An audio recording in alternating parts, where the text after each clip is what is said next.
ஏன்னா சரி, இப்போ அடுத்த கட்டமா நம்ம கர்நாடகாவுல நிறைய படங்கள் தயாராகிட்டு இருக்கு. காந்தாரா வரப்போகுது. அதுக்கப்புறம் கண்ணப்பா ஒரு படம் எடுக்குறாங்க.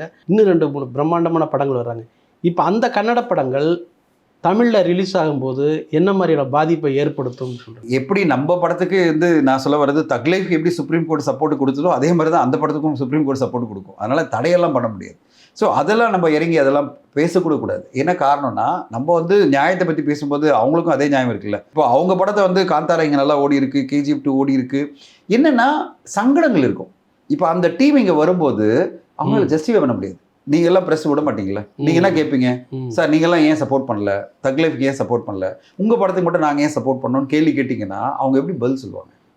அந்த படக்குழு இப்போ காந்தாரா 2 வந்து படக்குழு வந்தாலோ, ரிஷப் ஷெட்டி வந்தாலோ, இல்ல கேஜிஎஃப் 3 படக்குழு இங்கே வந்தாலோ, யஷ் வந்தாலோ நீங்க கேள்வி கேட்பீங்க. இப்போ சுதீப் வந்து ஒரு படத்தை ப்ரொமோட் பண்ணா நீங்க எல்லாம் கேட்பீங்க. பிரஸ்ல கேட்கிற முதல் கேள்வி என்ன இருக்கும்? தக் லைஃப் படத்தை நீங்க வந்து பேன் கண்டிப்பா பண்ணீங்க. கேட்போம்.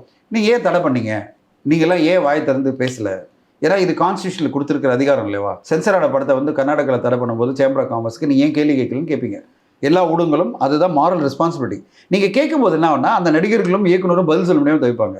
ஏன்னா அவங்க சொல்லுவாங்க அது கோர்ட்டு அப்புறம் அப்படின்னு ஜஸ்டிஃபை பண்ணவங்களே தவிர அவங்களால அது வந்து சாலிடாக சொல்ல முடியாது. ஏன்னா நீங்கள் ஏன் சப்போர்ட் பண்ணலன்னு கேட்டிங்கன்னா பிரச்சனை ஆகிடும்.